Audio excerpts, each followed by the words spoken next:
Bom dia, sétimo A, boa tarde, sétimo B. Então vamos iniciar nosso último módulo, finalizando aí 2020, o nosso período letivo do sétimo ano. Então agora o último e não menos importante, complexo regional da Amazônia. Até porque não menos importante mesmo, é o maior. Então vamos lá, como nos módulos anteriores, vamos repassar todas as características aí do complexo, com foco no complexo, mas de uma certa forma revisando o que já vimos aí ao longo do ano sobre o nosso território, sobre o nosso país. Então a industrialização, a população, as características físicas. No entanto, agora com o foco no complexo regional da Amazônia, ok? Então vamos lá. Complexo da Amazônia.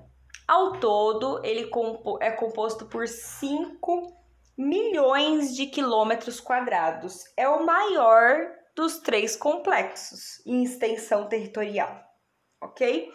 O relevo, então aqui ó, voltando um pouquinho aqui, né? Esse mapa aqui da página 246 mostra a área de abrangência aí da Amazônia. Então, ela abrange a maior porção do Mato Grosso, parte do Tocantins, metade do Maranhão, que são 3 estados que dividem o seu território com outros complexos. E os demais estados aí da região norte, ok? Da região norte comparado ao IBGE, tá bom? O relevo no complexo da Amazônia. Então aqui, olha, nesse mapa da página 246, mostra 3 proporções aí, volumes aí do relevo: planaltos, planícies e a depressão. Então, a maior parte aí do território é composto por uma depressão, que é um relevo rebaixado em cima de um planalto. Algumas porções aqui, ó, em tons de marrom, mostram planaltos residuais. O que isso significa? Planaltos residuais significa que lá no passado, há milhares e milhares de anos atrás, todo esse terreno ele era preenchido aqui por planaltos, né, por relevo na mesma altimetria da região marrom. No entanto, ao longo aí dos processos erosivos e naturais, foi cavando aí essa depressão, que é essa área verde. Então temos planaltos residuais, uma grande depressão e a área de planícies, tanto relacionada à planície litorânea quanto planícies de grandes cursos fluviais, ok? Então essa é a característica aí deste complexo regional. Hidrografia. Então, sobre a hidrografia, rede de rios. Olha só, trouxe um exemplo aqui para vocês. Então, lembrando que é uma bacia hidrográfica, é um rio principal que drena rios menores, ok? Então, isso é uma bacia hidrográfica. E a bacia do Amazonas é uma das maiores, aliás, é a maior bacia hidrográfica do mundo. Ah, mas não é o maior rio. Não, bacia hidrográfica é um rio principal que drena outros menores. Rios de menores proporções, córregos, canais de primeira ordem, segunda ordem, enfim. Então, o conjunto de rios, uma bacia hidrográfica. E o Amazonas é a maior do mundo. Não é o maior rio, e sim a maior bacia hidrográfica, ok? Então, é a maior bacia hidrográfica do mundo e é composto pela... Deixa eu ver se tem aqui. Aqui, ó. Nessa página 247, aparece aí a hidrografia desse complexo regional. Então, temos 2 grandes principais, que é a Amazônica, né, que tá aqui em tom de verde nesse mapa, e a bacia do Tocantins-Araguaia, que pega só esse pedacinho aqui que tá em amarelo. Então, essas são as duas grandes bacias hidrográficas aí que compõem a região da Amazônia, ok? O clima... esse daqui é uma imagem linda do Pico da Neblina. A região mais alta, o pico culminante mais alto do nosso território, do nosso país. Então, tá lá na fronteira com a Venezuela e tem 2.995 metros de altitude.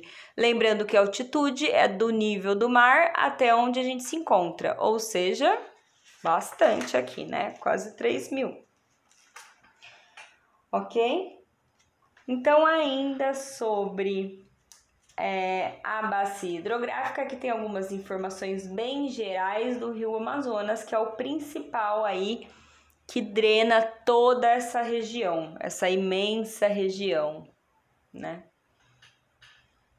Aqui tem uma imagem de uma hidrelétrica.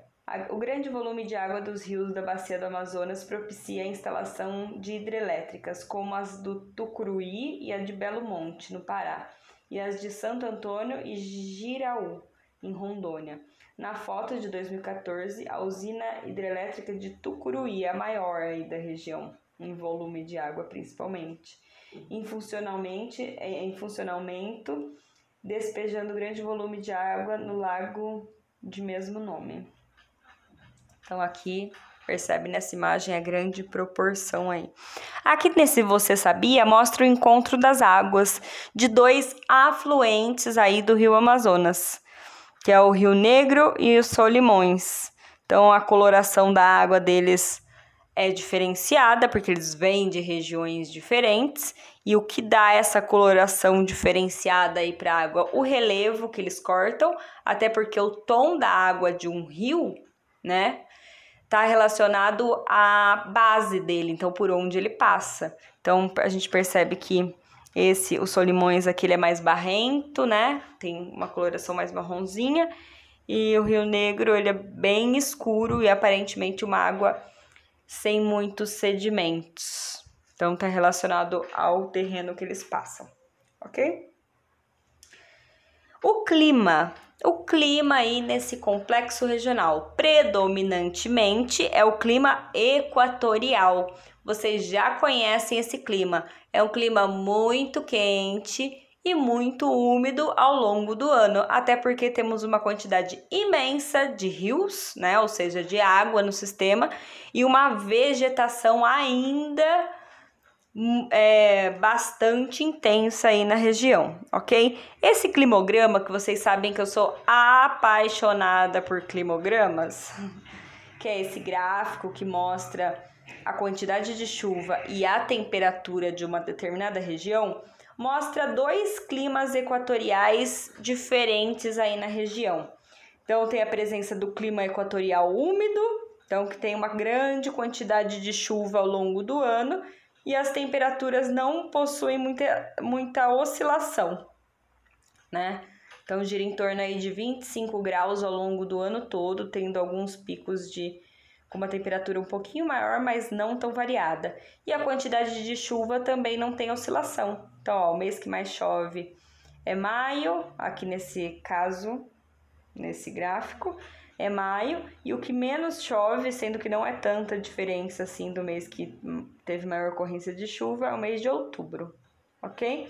E o clima equatorial semiúmido. Então a gente percebe que nessa variação aqui do equatorial semiúmido tem a temperatura, né? São altas, a média, a oscilação é baixa, mas a temperatura é alta ao longo do ano todo. E tem uma maior oscilação de chuva, mas não tem nenhum mês que a chuva é mínima, né? Como outros climas aí. Então a gente sabe, percebe, conhece que é um clima bastante úmido. Uma curiosidade, este período agora que estamos entrando, período da primavera, daqui a pouco o verão para nós, as chuvas mais intensas que chegam aqui na nossa região, elas vieram lá da região da Amazônia para cá. Então, esses temporais gigantescos aí que chega para nós nesse período agora do verão, do calor, são provenientes dessa região úmida do nosso país. Diferente do inverno, né, que chegam as chuvas aí, a umidade do oceano. Então, relembrando um pouquinho do conteúdo, do contexto de massas de ar, ok? Inclusive, aqui na página 250, tem um Você Sabia, que chama Rios Aéreos. Então, o que são esses rios aéreos? É essa umidade que é formada em algumas regiões aí do globo, né, de uma forma geral. Agora, pensando no nosso território, temos os formados no oceano e os formados aqui na região amazônica. Então, aqui ele mostra, olha, o rio aéreo nasce no Oceano Atlântico, onde a água do mar evapora e se transforma em nuvens. As nuvens são empurradas para a linha do Equador, que está bem aqui, ó. As nuvens carregadas provocam a ocorrência de chuvas na floresta. Então, choveu aqui. Essa água vai evaporar. A água acumulada na floresta volta à atmosfera por meio de fenômeno de evaporação e transpiração. E 4.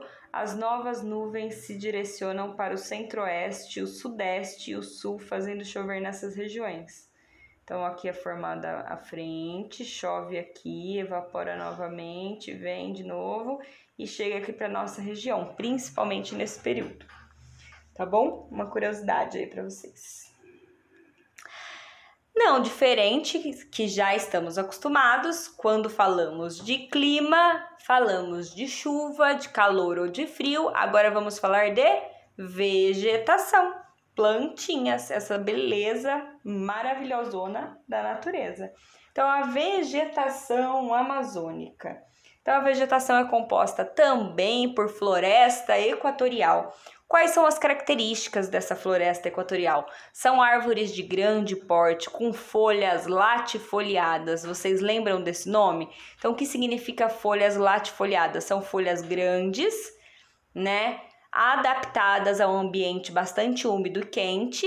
E o porquê as folhas são grandes? Porque elas precisam perder essa água, elas precisam evaporar, senão morrem afogadas aí, entre aspas, né? Então, temos essas características aí da floresta equatorial ou chamada de floresta amazônica. A biodiversidade, então a diversidade de vida, né? Tanto de fauna, que são os animais, quanto de flora, que é a vegetação, nesse bioma é riquíssimo, riquíssimo. Aqui, olha, na página 251, tem na página 250 uma imagem, né, da uma floresta aí, floresta amazônica, e aqui na página 251 tem os patamares da floresta amazônica. O que significa patamares da floresta amazônica? Que nem toda região da Amazônia, que é gigantesca, possui características idênticas às outras. Então, algumas regiões sofrem variação. Então, aqui, olha, mostra o esqueminha dos tipos de vegetação. Então, aqui, as águas, né? Aí, a primeira é mata de igapó ou caiapó, que é uma mata que em um determinado período ela vai ficar alagada. Depois tem a mata de várzea, que vocês percebem na imagem que ela não é tão alta e exuberante, né? Que vai sofrer com enchentes e tudo mais. Ah, mas acontecem enchentes na floresta amazônica? Sim, enchente é uma ocorrência natural. O que difere de uma enchente numa região preservada e numa região não preservada, ou seja, uma cidade principalmente, é a intensidade. Ok? Mas a enchente em si é natural. E a mata de terra firme ou caeté. Então, elas são compostas por árvores maiores e mais exuberantes, gigantescas. Então, existe essa variação aí nesse bioma. Ok? Continuando. Solo. O solo. Aqui, ó. Aqui tem um Você Sabia, que fala sobre a Amazônia Legal. Floresta Amazônica e Amazônia Legal. O que significa aí a Floresta Amazônica e a Amazônia Legal? Então, a floresta amazônica é toda a composição da vegetação naturalmente disponibilizada aí no território. Então, a gente percebe que pega aí o estado do Tocantins como todo, metade do Maranhão, parte norte aí do estado de Goiás, a maior parte do Mato Grosso, avança aqui para os países vizinhos, que são as Guianas lá em cima, Suriname, Venezuela, Colômbia, Equador, Peru e Bolívia. Ok? Então, essa é toda a área da floresta amazônica. E o que é a Amazônia Legal? O que significa isso? É uma área delimitada pelo ser humaninho. E o porquê ela foi criada? Ela foi criada para ter um maior controle aí do território da Amazônia, né, da vegetação em si, dentro do nosso território.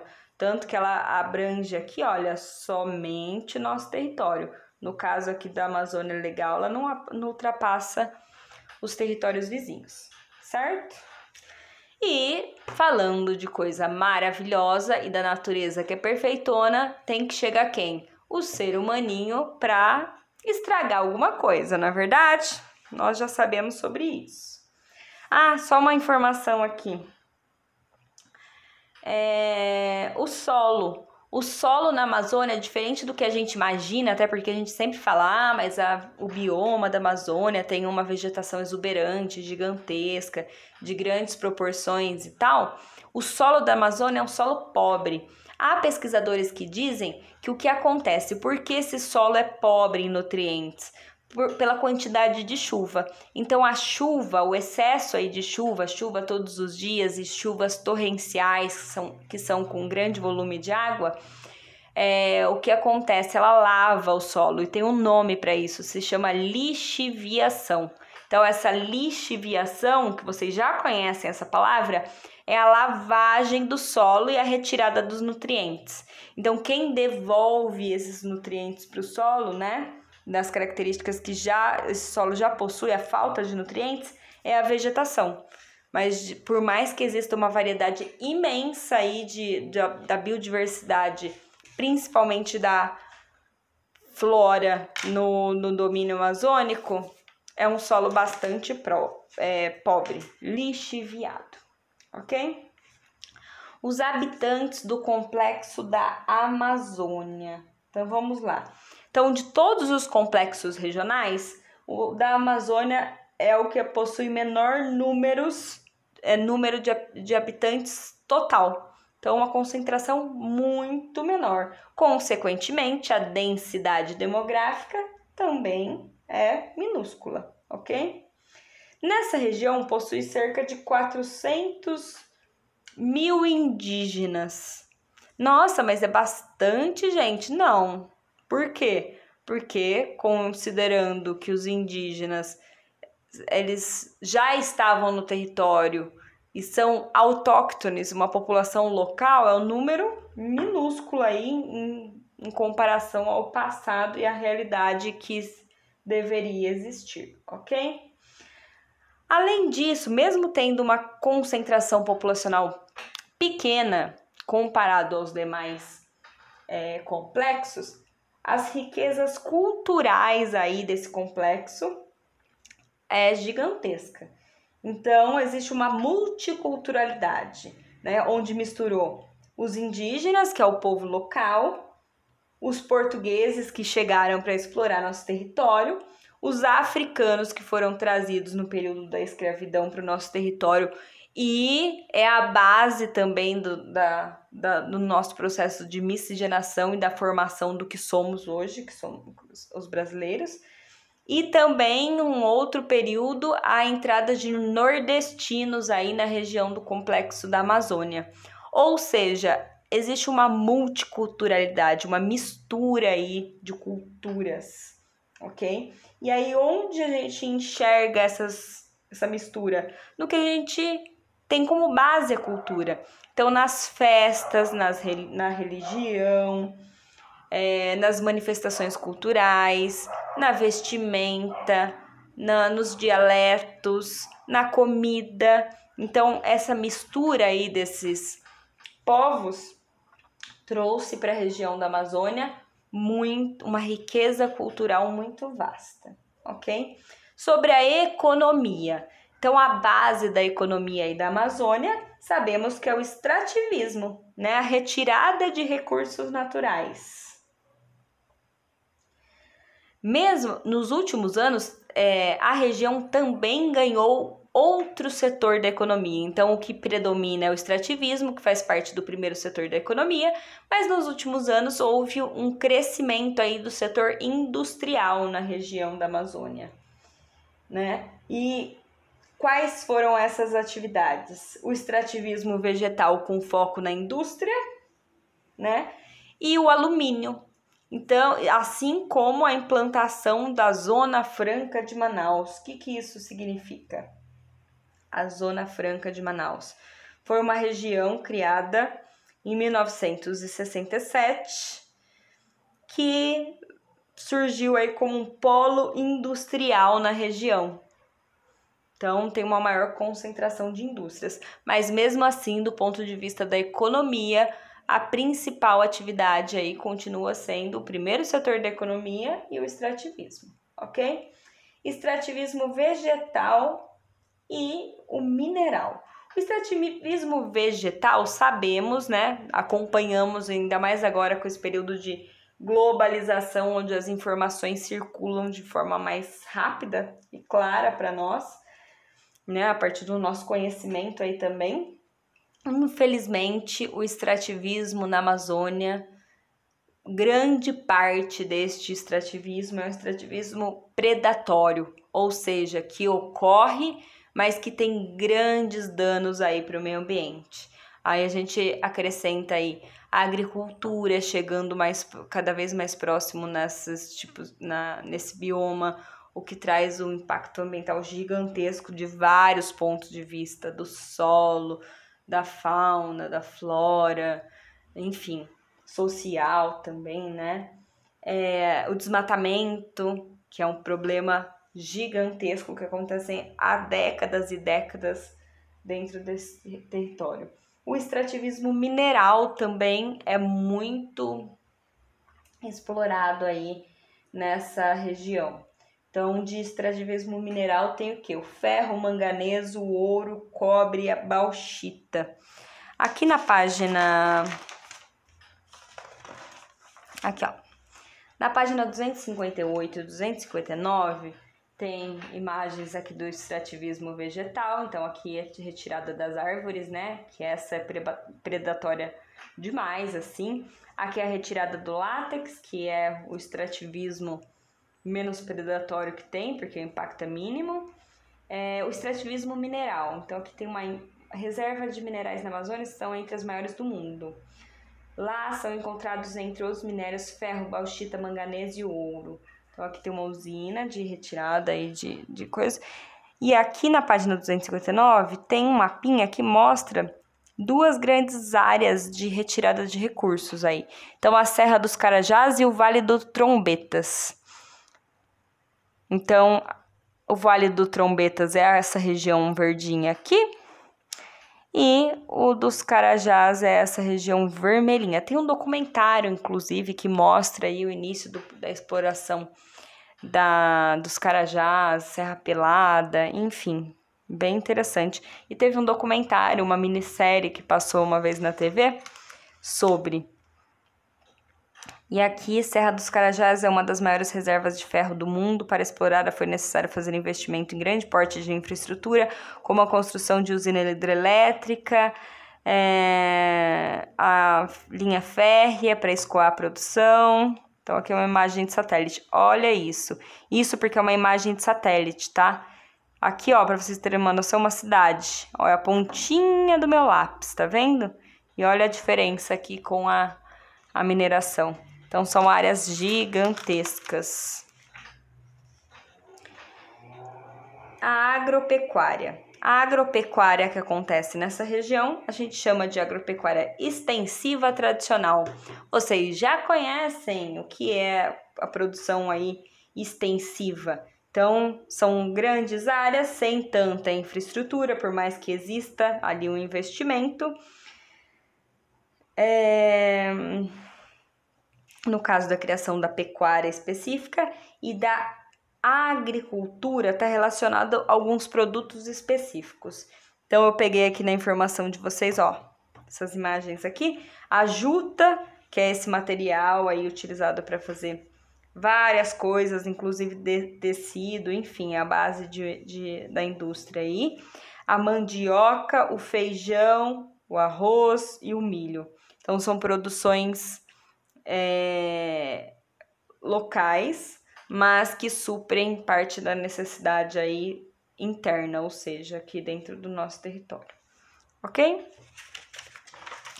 Quase lá, finalizando a indústria. Então, aqui eu já falei um pouquinho para vocês, né? Após 1970,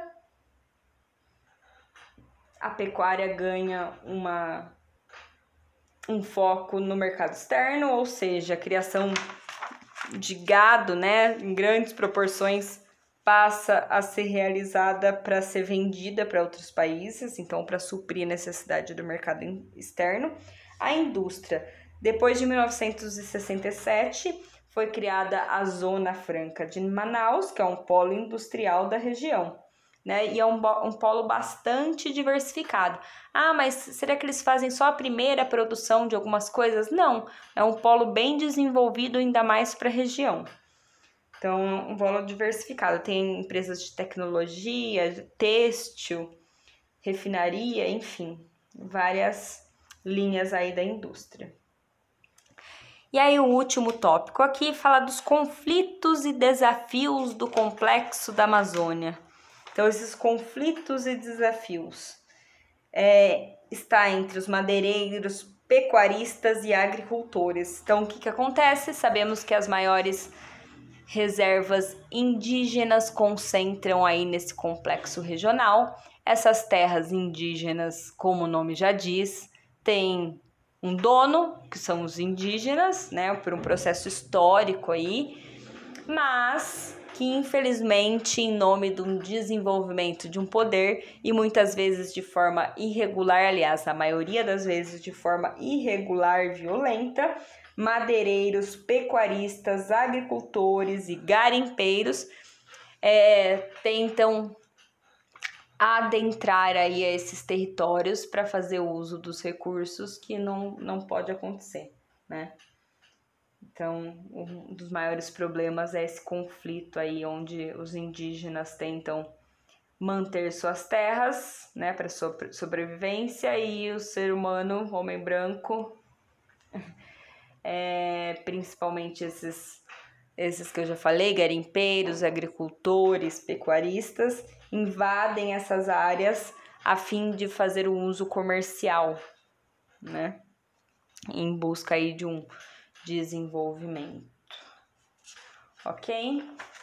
Gente, eu não vou passar as atividades porque o vídeo já está bem longo, mas todas as atividades são muito tranquilas, com base na interpretação de mapas, de gráficos, interpretação de texto, então muito tranquilinho aí. Realizem as atividades de vocês e chegamos aí ao último módulo do 7º ano, então rumo ao 8º. Eu sei que o ano foi muito difícil, está sendo muito difícil, onde não estivermos presente fisicamente na escola, né? Onde percebemos o quanto é importante a presença de todos, as nossas relações sociais dentro do ambiente escolar, ter uma rotina de sair de casa, realizar outras atividades. Mas eu quero deixar aqui o meu agradecimento a cada um de vocês, dos meus alunos ou não alunos, que também aparecem por aqui de vez em quando, e dizer que vocês foram nota 10 esse ano, assim, de participação, de realização de atividades, de empenho e dedicação. Então, eu sei o quanto foi difícil, mas o quanto cada um de vocês se dedicou aí para fazer desse ano o mais proveitoso possível, ok? Estou morrendo de saudade de vocês. Nos vemos presencialmente daqui a alguns meses, 1 mês, 2 meses, né? Que tem o prazo aí das nossas férias. Espero que 2021 e o 8º ano possamos iniciar fisicamente na escola e na nossa rotina de sempre, que a gente já percebeu que faz muita falta. Ok? Então, eu finalizo aqui agradecendo vocês, falando que ao longo desse ano aprendemos muito. Eu também aprendi muito desse outro lado aqui. Ok? Então, tchauzinho, até mais!